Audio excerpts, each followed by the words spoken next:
네, 한 주간에 이슈가 될 문제들을 패널들의 직감으로 예측하는 시간, 한판 직감 시간. 오늘도 두 분과 함께합니다. 김재섭 전 국민의힘 비대위원, 어서 오십시오. 안녕하세요. 도봉에서 온 김재섭입니다. 네, 그리고 최지은 민주당 선대위 대변인, 어서 나오세요. 안녕하세요. 부산 북강서구에서 온 최지은입니다. 예, 우리 진중권 작가님과 우리 김성희 소장님과도 안녕하세요. 이제 네 분이 오랜만에 뵙는 것 같습니다. 왜 그렇죠? 굉장히 서먹서먹하네요. 지난주에 아마 다른 걸 해가지고 그랬던 것 같습니다. 그랬군요. 예. 자, 정확히 30일 남았습니다. 대통령 선거. 여전히 검증 논란이 거센데, 자, 이번 선거 유난히 이제 후보 배우자에 대한 공세가 뜨겁습니다. 그래서 오늘 첫 번째 직감은 질문을 이걸로 정했어요. 후보들의 배우자 이슈, 이번 대선에서 승패를 가를 변수가 될 것인가? 첫 번째 질문이 되겠습니다. 먼저 김재섭 비대위원부터 말씀 주실까요? 예, 저는 될 것 같아요. 될 것 같은 게요. 예, 안 될 줄 알았는데 예, 최근에 그 이재명 후보 배우자이신 김혜경 씨 막 이런 뭐 카드 논란, 네. 뭐 공무원 뭐 논란 이런 여러 가지들이 실제로도 여론에 영향을 많이 주는 것 같아요. 왜냐하면은 그 특히 성남시 내지는 경기도 내에서의 부정부패를 엄단하겠다고 굉장히 많은 말씀을 하셨고, 민주당 경선 내에서도 내가 뭐 금전적인 이득이, 물론 뭐 대장동 이야기를 하셨다가 그런 얘기를 했지만 굉장히 본인이 청렴함을 강조하면서 1원이라도 이득 받은 게 있으면 사퇴하겠다, 이렇게 굉장히 강경한 메시지를 냈거든요. 부정부패에 대해서 그렇고. 그런데 알고 보니 사실 그렇지 않다더라. 이런 것들이 이재명 후보가 가지는 본질적인 강점들을 엄청나게 흔들고 있기 때문에 그 전까지는 사실 뭐 욕설이나 이런 것들은 뭐 그냥 원래도 알았던 내용이고 수차례 나왔던 내용이니까 그러려니 하고 넘어갔을 것 같은데, 네.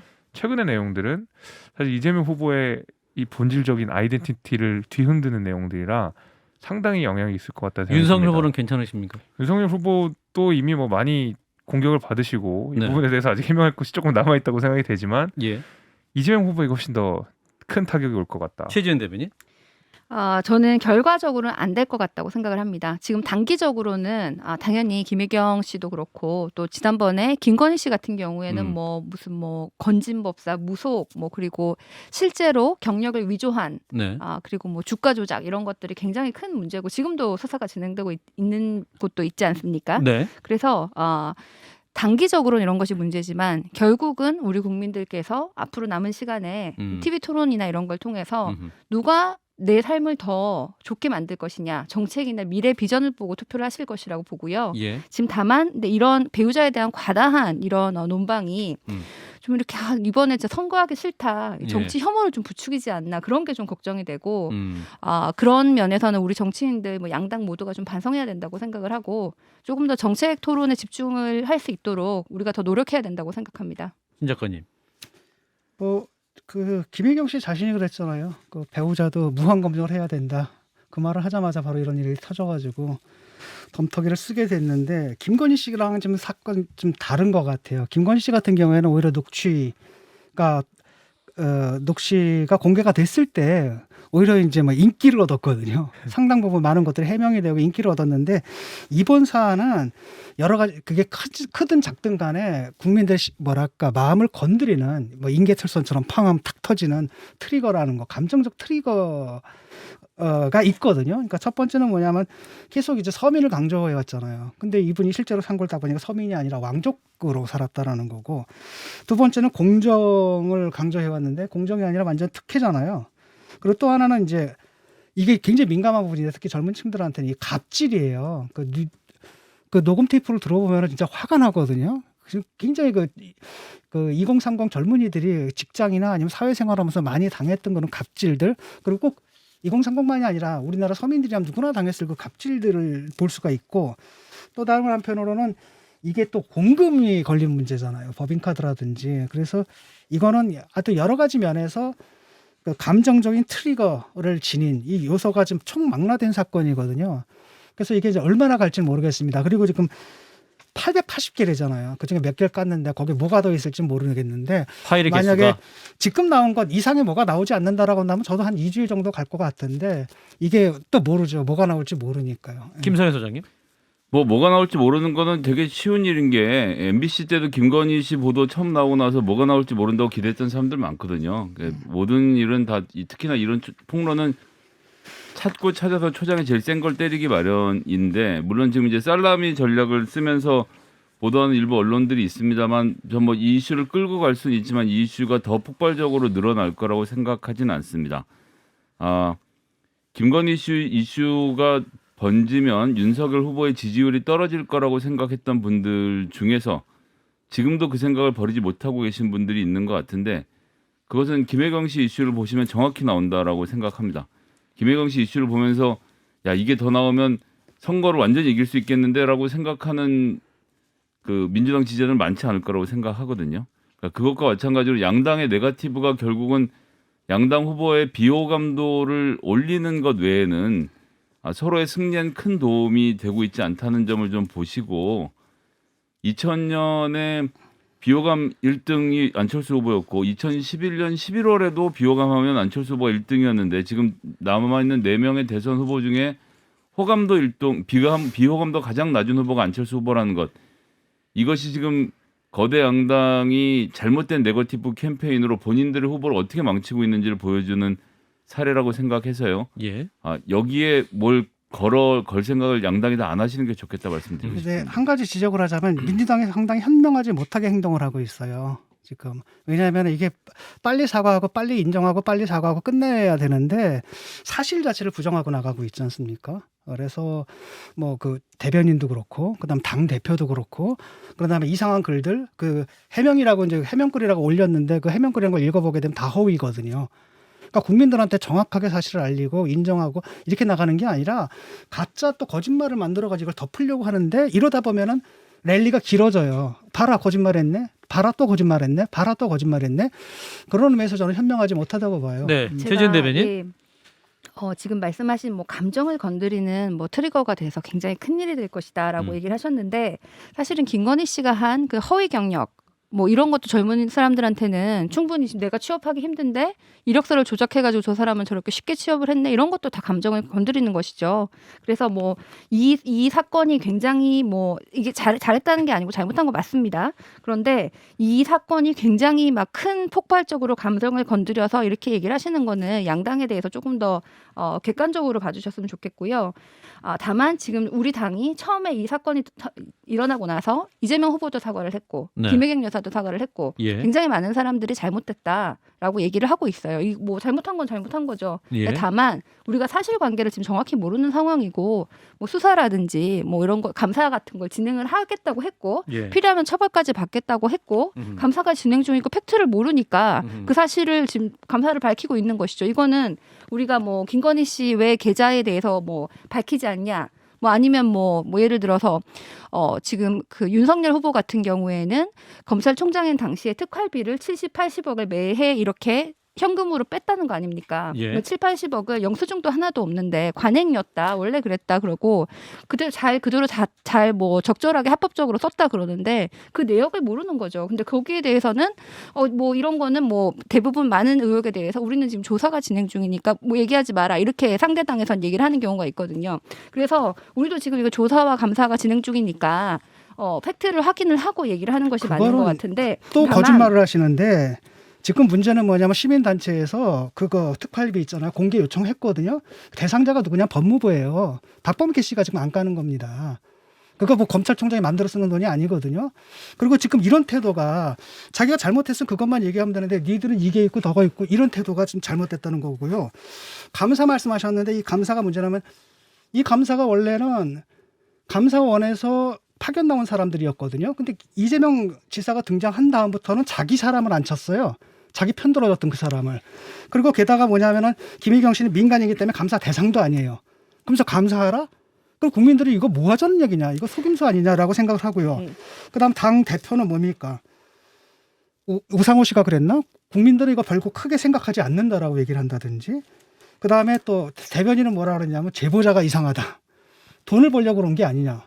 이런 식으로 2차 가해를 하고 있고 그 밖에도 뭐 그 송영길 대표 같은 경우 뭐 나도 뭐 약 뭐 타오게 한다라든지 이런 식의 물타기를 하는데 이런 태도가 저는 문제라고 보거든요. 이러면 랠리가 네. 길어져요. 최지은 저희가 대변인?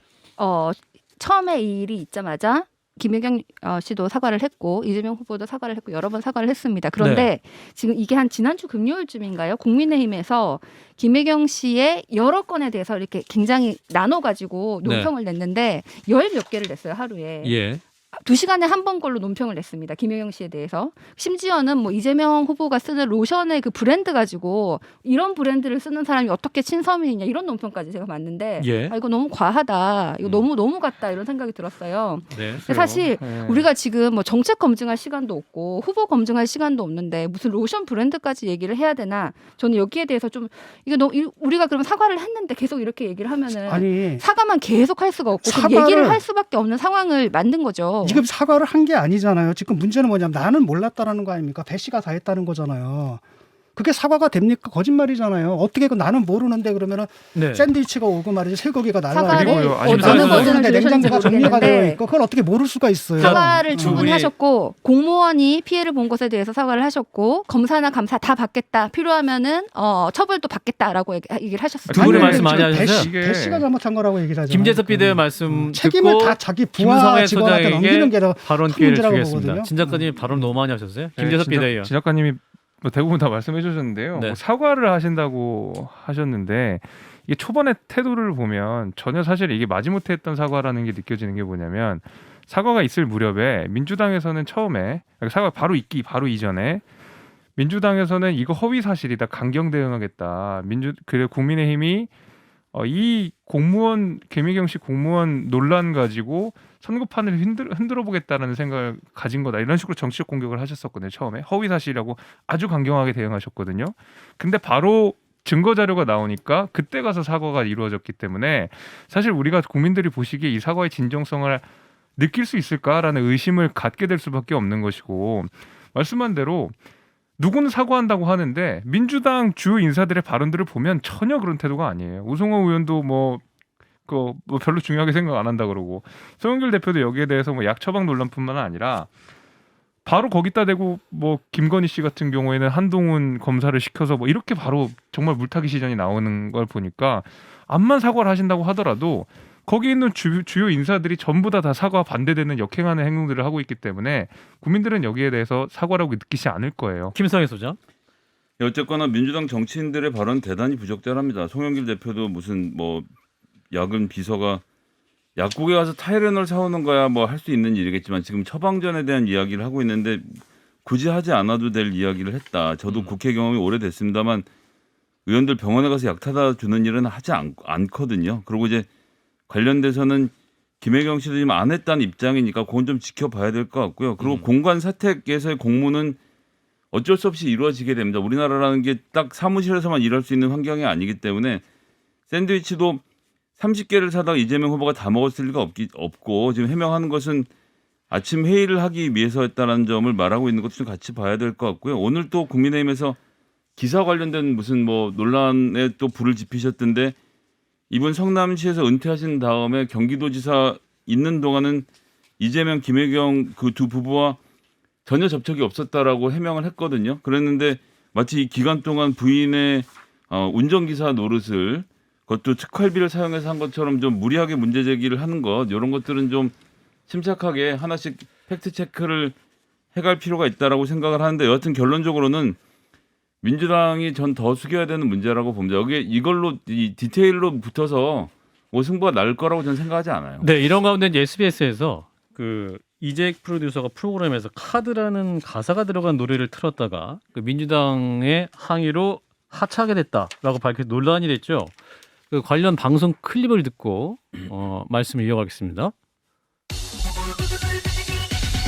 나 이런 사람이야. DJ DOC의 노래였습니다. 가사에 의미심장합니다. 이런 사람을 대통령으로 뽑으면 안 됩니다, 여러분. 가사에 어떤 내용이 나오죠? 나에게는 관대하고 남에게는 막대하고 이 카드로 저 카드 맞고 이런 사람은 절대로 뽑으면 안 돼요. 이런 사람이 내 중에 누구라고는 얘기하지 않았어요, 저는. 예, 자, 이 발언 때문에 이제 민주당이 항의를 했다고 하는데 진 작가님부터 논평하시고 이어서 최진 대변인 말씀하실게요. 나에게 관대하고 남에게 막대하고 이게 이재명 후보라는 사실을 이재명 민주당에서 잘 아는 것 같아요. 그래가지고 항의를 좀 한 것 같고요. 이분이 그러니까 듣자 하니까 다른 후보들도 여러 비판을 했다 그러거든요. 그런데 이것 때문에 방송에서. 예, 이것 때문에 물러나게 한다라는 것은 저도 여기서 몇 번 지적을 했죠. 언론에 대한 대응이 너무 지나치다. 저도 지금 고소가 몇 건 들어왔는지 모르거든요. 매일 전화 와요. 경찰서에서 전화오고 검찰에서 전화오고 대부분 다 무혐의는 아는데 얼마나 귀찮은지 모르겠거든요. 방송하러 가면 거기서도 요만한 말 하면 다시 끊고 다시 하거든요. 하도 민주당에서 항의를 많이 해가지고 그다음 여기저기 신고를 많이 해가지고 녹화하는데 지장이 생길 정도거든요. 그 사태가 이번에 이제 벌어진 거죠. 이거 옛날에 박정희 때나 있을 법한 일들이 지금 민주사회에서 일어난다는 것 자체가 지금 황당하죠. 이런 짓 왜 합니까 도대체? 자, 최지은 대변인. 저는 조금 사실관계를 좀 파악을 먼저 하셨으면 좋겠는데요. 이 내용에 대해서 네. 이게 지금 이재명 후보에 대해서 얘기를 하는 것이라고 생각하고 민주당에서 뭐 선대위가 공식 입장을 한 것도 아니고 선대위에서 한 분이 항의를 한 건 사실입니다. 선대 그런데 내에서 한 분이 한 정식으로 분이 근데 뭐 아, 이분이 예. 무슨 뭐 공보단장이라든지 대변인이라든지 이런 분도 아니고요. 예. 뭐 정식으로 항의도 아니고 뭐 이거 너무 좀 편향적이다라고 얘기를 하신 것 같은데 이것이 얘기할 수 있죠. 언론에 무슨 제목이 이상하다 그러면 이거 편향적이다. 뭐 오타가 났다. 내 네. 이름이 잘못 났다 얘기할 수 있죠. 그런데 이 사람을 하차하라고 한 적이 없습니다. 예. 그것은 SBS에서 자체 판단을 한 것이죠. 그래서 이거는 지금 뭐 진중권 작가님도 지금 많은 항의를 받으신다고 하시는데 지금도 이렇게 언론을 하시고 고소 계시는데 고발해요 그냥. 항의만 받으면 근데 괜찮은데. 우리는 이분을 고소 고발한 적도 없고 예. 항의를 했는데 이걸 우리가 하차를 시킨 것도 아니고 그런데 SBS 내부 조치를 가지고 하차가 된 건데 그것도 저도 오늘 아침에 그걸 방송에서 알았어요. 예. 그런데 이분이 보니까 어제 본인이 방송에서 본인 잘못을 인정한다, 자숙한다 이렇게 방송을 하셨더라고요. 네. 그런 다음에 다시 이제 블로그에서 민주당 때문에 하차하게 돼서 불이익을 받았다 이렇게 얘기를 하신 것 같은데 네. 이분은 억울하다고 생각하실 수 있겠지만 예. 이거는 이제 SBS에서 내부 결정한 것이고 SBS 공식 입장을 보면 이재익 PD 하차는 공정성, 객관성 원칙이 훼손되었다고 판단해 결정한 것이다. 이재명 후보 캠프 측의 항의 때문에 이재익 PD가 하차했다는 것은 사실과 다르다. 이렇게 SBS 사측에 네 그리고 공식 입장 나왔는데 이걸 가지고 무슨 민주당이 언론 탄압했다 그러면은 그때 그러면 MBC에서 스트레이트 보도하기 전에 뭐 국민의힘 국회의원들이 막 몰려가가지고 앞에서 시위한 거 그것은 언론 탄압이 아닙니까? 아니 정당이 갑자기 표현을 할 수가 있는 것이고 언론사에서 결정을 하는 것이지 지금 무슨 전두환 시절도 아니고 네. 민주당의 선대위의 한 관계자가 이거 좀 편향적이다라고 했다고 그걸 언론 탄압이라고 해서 뭐 언론이 그 얘기를 듣고 뭐 사람을 뭐 하차시키고 다른 여러 가지 김재섭 종합적 PD. 판단을 했겠죠. 반론하세요. 뭐 항의를 했다는 사실이 분명히 있었고 그 SBS 판단에 그 항의가 영향을 미치지 않았을 거라고 생각하지 않습니다. 특히 특정한 발언이 문제가 됐었고 그 특정한 발언이라고 하는 것이 마침 민주당이 뜨끔했던 발언이었기 때문에 항의가 나왔던 분명하고요. 그렇기 때문에 SBS가 자체 판단을 한다 하더라도 그 자체 판단을 하게 된 경위에는 민주당의 항의가 분명히 있었던 겁니다. 그래서 이거 전혀 무관한 내용이고 SBS가 결정한 거니까 민주당이랑 아무런 상관없습니다라고 말씀하시는 거는 사실 좀 맞지 않고요. 저희가 비슷하게 해요. 예. 그런 것도 있어요. 뭐 이번에 뭐 카드 얘기해서 민주당이 말하자면 찔렸다고 해야 될까요? 뭐 그렇게 됐는데 바로 그 전주인가 뭐 전전주인가 했던 방송 내용 들어보면 그 이재익 PD가 김건희 씨를 굉장히 그 세게 비판을 합니다. 그러니까 뭐 본인이 약간 자조적으로 이러니까 나보고 이 좌익이라고도 한다라는 식으로 본인 방송 중에 그런 얘기를 한 적이 있었어요. 예. 여러분 이렇게 되면 나 이 좌익이라고 놀릴 건데 뭐 이건 이렇게 얘기할 건 해야죠 하면서 했던 방송이거든요. 근데 그 방송을 공정성 시비로 이제 와서 예를 들면 그 카드 노래를 틀었다고 한다? 이거 누가 믿겠습니까? 납득이 잘 안 되는 거예요, 그거는. 네, 진 작가님 말씀하시고 김성애 소장님 그게 말씀하시고. 무서운 건데요. 그러니까 캠프에 아무나 찔러도 지금 방송사에서 알아서 기는 거잖아요. 그러면 SBS에서 그렇게 해명을 하겠습니까? 실제로는 우리가 외압을 느껴가지고 두려워서 그랬습니다. 그렇게 해명 못하는 겁니다. 공식적 해명 그렇게 하는 거지만 실제로 외압을 받았던 거고 MBC하고 TBS 같은 경우는 어떻습니까? 아무리 한다 하더라도 그 사람도 잘렸어요? 아니잖아요. 여전히 방송 잘하잖아요. 근데 SBS는 잘렸다라는 겁니다. 이 차이가 굉장히 중요한 겁니다. 민주사회에서는 있어서는 안 되는 거고 이런 거 옹호하려고 하지 마세요. 제발 좀. 김성애 소장님. 전 진 작가님 침소봉대도 좀 지나치게 하신다고 생각을 하는 게 SBS가 다른 데도 아니고 이재명 성남시장이 조직폭력배하고 연결되어 있다는 방송을 해서 송사가 오고 가던 방송국입니다. 그것이 알고 싶다 해서. 그것이 알고 싶다 해서 그런 문제 제기가 있었고 양쪽이 변호인까지 동원해서 재판을 하고 있는데 그 PD 중 누구 하나 불이익 당했다는 얘기 제가 한 번도 들어본 적이 없고요.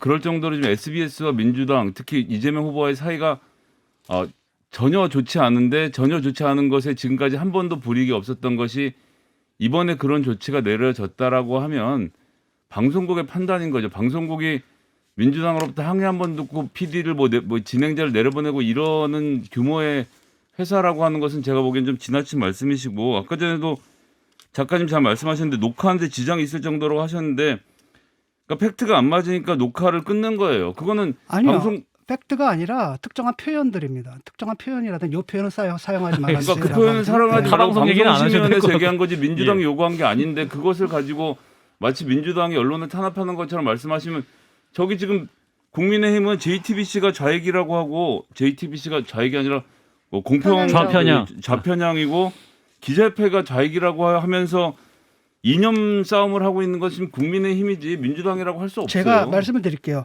제가 그 표현을 늘 사용했던 표현인데 민주당이 항의를 사용하지 못하게 됐어요. 그전에는 누구도 항의하지 않았던 건데 민주당의 항의로 그렇게 됐던 거고요. 또 하나는 뭐냐면은 민주당이 항의하면 방송국이 들어주나요? 아니면 그러니까 방송심의위원회 그 사람들 그 민주당 사람들이 다 임명한 사람들 아닙니까? 그러니까 얼마나 편파적입니까? 그리고 아니 국가 잠깐만요. 시스템도 못 만드시면 작가님 말씀하시고. 예. 일을 어떻게 하나요? 아니 법원의 방통심의위원회에서 판단은 믿을 수 있고 방송통신심의회는 안 되고 방통심의회에서 알겠습니다. 당신들이 다 임명한 사람들 아니에요, 다. 뭐 네, 그렇게 작가님. 하시죠. 예. 알겠습니다. 네, 작가님. 얼마나 편파적입니까? 네, 네, 네, 네. 그건 너무나 떠난 건데. 그리고 뭐냐면 그때 이제 그 보도가 나왔을 때는 성남시장이었어요, 이재명 씨는. 근데 지금 뭐냐면 집권 여당의 대선 후보예요. 이거랑 차이가 완전히 나는 거죠. 아니 김선호 지금 소장님? 그 민주당이 이 뭐 SBS뿐만 아니라 이 생기는 모든 법적 다른 언론사 지금 중재까지 언론 중재위원회 포함해서 이런저런 건을 걸었는데 이 그런 일로 진행자가 물러났다는 이야기를 들은 적이 없거든요. SBS의 판단을 민주당의 겁박이라고 하는 것은 제가 보기에는 좀 침소봉입니다. 알겠습니다. 이번에 벌어진 거고요. 그 칠링 이펙트라 그러죠. 이런 식으로 해서 사람들 말 못하게 막는 건데, 리버럴 정당에서 이런 짓을 한다는 게 저는 이해가 안 가요. 제가 다시 최진 한번 대변인 말씀 듣고 말씀드리지만, 요희 씨 예, 마무리할게요. 저희가 뭐 하차를 하라는 아무런 압력도 가하지 않았고 네. 편파적이라는 것을 얘기를 하는 것은 맞는데 선대위 공식 입장도 아니었고 이런 네. 비슷한 얘기를 저희 선대위에서 뭐 예를 들어서 조 무슨 일보의 뭐 기사나 아니면은 뭐 유사한 방송의 뭐 언론이나 이런 데서도 똑같이 얘기를 하는데 거기서는 뭐 사람을 전혀 자르지도 않고 계속 제가 느끼기에는 편파적인 방송을 계속 진행하고 있기 때문에 이것이 뭔가 뭐 민주당이 언론 탄압을 한다라고 결론을 내기는 좀 힘들 것 같습니다. 이거는 좀 알겠습니다. 진 작가님이 좀 알겠습니다. 심수봉대하신 거라고 보입니다. 대선 변수 얘기하고 있는데요. 야, 이런 것까지도 옹호하고 변명을 하냐. 난 자, 이해가 안 가. 대장동 이슈로 넘어가겠습니다. 대장동 이슈. 이제 김만배 씨, 정영학 씨 녹취록에서 거론됐던 50억 클럽. 이제 박영수 전 특검의 딸 박모 씨가 화천대유 재직 시절에 아파트 분양 외에 11억 원을 수령한 것으로 지금 알려졌습니다. 이 집안 사정으로 차용증 쓰고 빌린 돈이다. 이미 일부를 갚았다. 이렇게 해명을 했습니다. 자, 이 문제를 좀 짚어보죠. 이 문제는 어떻게 보고 계시는지. 김성희 소장님부터 말씀 주실까요? 예, 박영수 특검이 대장동과 연결됐던 것은 2011년 부산저축은행 대출 비리 사건 당시에 10억 3천만 원의 수수료를 받고 부산저축은행의 인척이던 조모 씨가 대장동에 대출을 1,100억 원을 일으키면서 생겼었죠. 이 문제를 당시 수사 담당 검사는 윤석열 중앙수사부 제2과장이었는데 여기서 수사를 하면서 이 조모 씨가 2차례나 검찰에 불려갑니다. 이 과정 안에서 이 문제를 어떻게 하지 하고 김만배 씨하고 상의했는데 김만배 씨가 당시 머니투데이 법조팀장으로 소개시켜준 변호사가 박영수였고 박영수는 잘 아시다시피 특수통 검사였죠. 그래서 바로 밑에 이제 윤석열 등이 있었으니까 아마 그런 관계들을 고려해서 소개시켜준 것이 아닌가라는 의심이 되는데 이분 결국 2차례 조사에도 불구하고 입건도 되지 않은 채 그냥 쓱 넘어갔습니다. 그러나 나중에 2014년에 동일 사건으로 적발이 되어서 수원지검에서 징역 2년 넘게 선고를 받고 실형을 복역했던 사건이었죠. 이 사건을 통해서 박영수 씨가 도대체 어떤 전관의 마술을 휘둘렀는지 모르겠지만 그렇게 해서 대장동에 들어오게 되고 초기에 5억 자금 투자를 또 했고요. 이 과정에서 인척에게 100억 원의 돈이 넘어가 있고요. 그 따님에게는 조금 전에 말씀 저도 드렸습니다만 지금 연봉 6천만 원은 기본이고 거기다가 성과급 5억 그리고 아파트 시세 차익도 6억, 7억 주고 샀는데 15억 정도 하니까 8억 원 정도의 시세 차익을 거둔 상태에서 대출까지 11억을 해줬다? 이런데 검찰이 2번 불러서 수사하고는 모른 척 입 닫고 있다? 마무리해 주세요. 검사들끼리 너무 해먹는 겁니다. 네, 김재섭 비대위원. 그렇게 말씀하시면 의심쩍긴 한데요. 그 결국 이제 해당하는 그 핵심 관계자가 뭐 조모 씨라고 불리는 사람 아니겠습니까? 박용수 특검의 뭐 인척이라고 불리고 그 당시 이제 부산저축은행장에 뭐 누구라고 불리고 이렇게 아무튼 그 가운데 있는 연결고리가 조 씨인데 당시에 우리가 부산저축은행 사건을 윤석열 당시 이제 검사가 수사하는 과정에 8개월 동안 76명을 기소합니다. 76명을 기소하고 당시 조 씨는 참고인 신분이었었어요. 근데 76명을 기소하는 과정 속에서 참고인 신분인 조 씨를 수사를 뭐 예를 들면 직접 불러 소환을 해다가 수사를 한다? 이거 물리적으로 사실 쉬운 일이 아니고 검찰이 수사를 하는 과정, 기소를 하는 과정에 어떤 관례를 비춰봐도 굉장히 이례적인 일입니다. 만약에 참고인을 76명이 기소된 사건에서 참고인까지 불러서 수사를 한다는 것은. 그래서 물론 뭐 미심적인 부분들에 대해서 다 털어야 되고 이렇기 때문에 애초에 사실 국민의힘이 처음부터 특검하자고 여러 번 재차 주장을 했었던 것이고요. 네. 부산저축은행 그렇게 해서 빼고 하자고 했죠? 나중에 다 포함하자고도 말씀드렸습니다. 그 윤석열 후보가 직접 하셨었던 바가 있었고 그래가지고 뭐 이 대장동 의혹과 관련돼서 윤석열 후보가 뭔가 뒷배에 있었으면 하는 바람은 알겠지만은 되게 이상한 거죠. 그 연결고리 하나를 가지고 윤석열 후보를 뒷배를 만든다는 것이 그럼 이재명 후보가 설계하고 윤석열 후보가 뒷배된 사업이 된다는 건데. 전 윤 후보를 뒷배로 그래서- 만들 생각 없고요. 검찰 전반적인 문화에 대해서 비판을 하고 있는 겁니다. 우상호 의원이 아마 그런 말씀하셨을 거 제가 알고 있습니다. 김만배 뒷배라는 식으로 윤석열 말씀하셔가지고. 후보가 김만배 뒷배를 보인다라고 우상호 네, 부부장이 우상호 의원이 오늘 말씀을 발언을 했고. 하셨으니까. 예. 그럼 이제 이재명 후보의 말대로면 본인이 설계하고 그다음에 윤석열 후보가 예. 뒷배가 됐다는 소리인데 말이 안 알겠습니다. 되는 소리죠. 최재인 대변인? 네, 저는 뭐 여기에 대해서 몇 가지 더 의문점이 드는데요. 일단은 뭐 언론에서 보도된 것처럼 김만배 씨의 녹취록에 보면은 녹취록에 뭐 내가 알고 있는 카드를 내면 윤석열은 죽는다라는 식의 윤석열이 오랫동안 봐줬다라는 식의 녹취가 되어 있다고 지금 언론 보도가 나오고 있고 예. 또 하필이면 김만배 씨 누나가 윤석열 후보의 아버지 집을 샀습니다. 비슷한 예. 시기에. 네. 이런 것들이 우연이라고 하기에는 너무 당연히 합리적 의심이 드는 것이고요.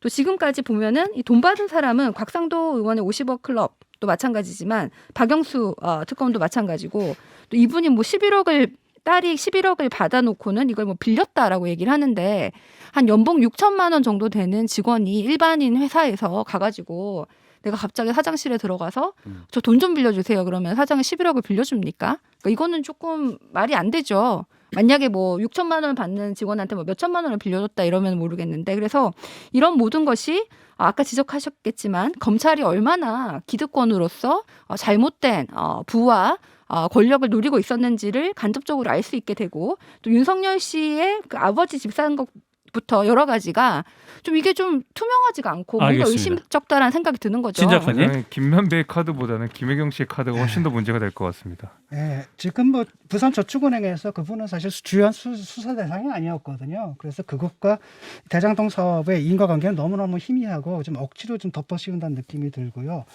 그다음에 그 곽상도 씨 있지 않습니까? 곽상도가 아니라 누구예요? 그 박영수 특검. 네. 이거는 제가 볼 땐 분명하게 곽상도 건하고 똑같아요. 구조가 똑같고 분명히 50억 클럽에 실체가 있다라고 보거든요. 다만 그런데 이걸 갖다 윤석열 후보랑 직접 연결시키기는 그냥 특검 그 밑에서 특검에서 일했다? 이건 인과관계가 너무 떨어진다는 생각이 들고요. 또 그 다음에 이제 거기에 나온 김만배가 했다는 말이 있잖아요. 뭘 많이 봐줬다라고 하는데 구체적으로 뭘 봐줬는지를 들고 나오면 돼요. 뭘 봐줬다는 건지. 예. 근데 그 얘기가 없어요 지금. 윤석열 후보가 이제 눈인사 몇 차례, 2차례 정도 했던 사람이라고 인연이 없다 이렇게 말씀을 했는데 그거 이상일 수도 있죠. 근데 다만 이제 왜냐하면 이게 집산거 있지 않습니까? 이 연결이다라는 게 사실 이렇게 진짜 우연의 일치라고 보기에는 좀 확률이 좀 낮잖아요.라고 한다면 이분이 이제 또 김만배 씨가 그냥 법조계 브로커였으니까 그 가운데서 뭐 이랬을 가능성은 있는데 전체적으로 대장동 사업에서 예를 들어가지고 50억 클럽 이거는 사업 끝난 다음 이후의 문제거든요. 사업과 직접적인 관련이 있는 게 아니라 예. 거기서 얻어진 돈으로 자기들이 이제 법조 부대를 꾸리려고 했던 거예요. 그 다음에 벌어질 모든 성사에 대응하기 위해서 그 과정에서 벌어진 저는 일이거든요. 이걸 자선 사업으로 보기는 어려울 거라고 보고요. 자선 사업이 하나만 아니라 하나만 네. 지적을 하면요. 아니 빚을 졌으니까 50억씩 주는 거죠. 김만배 아니죠. 씨가 잠깐만요. 여기 김소장 말씀. 2019년 4월 31일 김만배 씨의 누나가 윤석열 후보의 그 아버지의 집을 사준 날이고요. 같은 해인 2019년 4월에 박영수 씨의 인척 이모 씨에게 100억이 전달된 때도 이때고 화천대유가 그 농협으로부터 빌린 돈을 갚기 시작했던 것도 2019년 4월이라는 이 공통점 여기에 대해서 결국은 해명할 날이 올 겁니다. 진 작가님.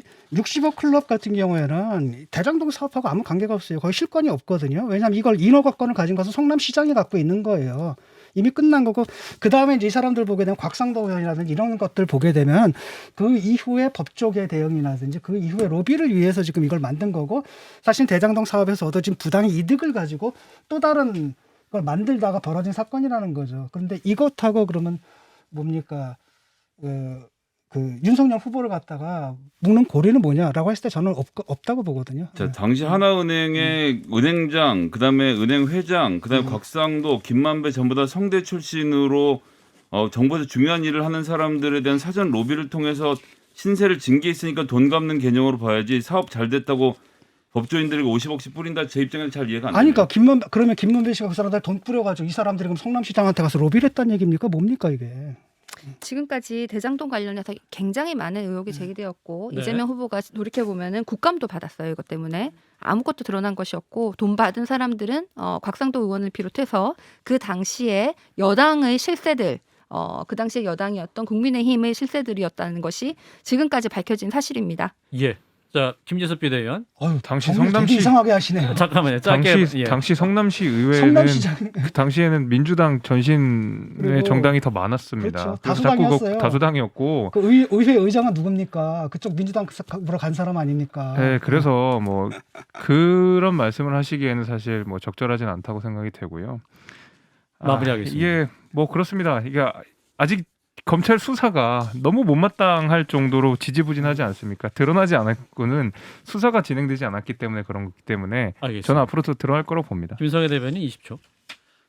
예, 대변인 저는 아니죠. 결국- 소장이시죠. 예, 결국은 이 법조계들을 통해서 사업을 만들고 이 전관들을 통해서 어떤 구조를 만들어서 이 돈들을 왜 보냈는지 중요한 건 자금에 대한 추적입니다. 눈앞에 보이는 통장을 왜 뒤지지 않고 있는지 검찰 정말 열받습니다. 최지은 대변인 20초. 네, 뭐 지금 뭐 민주당이 뭐 당시에 뭐 의장이었다 이러는데 그러면 왜 돈 받은 사람이 곽상도 의원입니까? 그래서 그 당시에 이권과 관련된 실세들이 누구였는지를 생각해 보면은 돈 받은 사람이 범인이다라고 네, 그분이 나온다고 돈 생각합니다. 받았어요. 그래서 구속됐잖아요. 여기까지 하겠습니다. 네, 한판 직감. 네, 김재섭 국민의힘 비대위원, 최지은 민주당 선대위 대변인 두 분 고맙습니다. 감사합니다. 고맙습니다.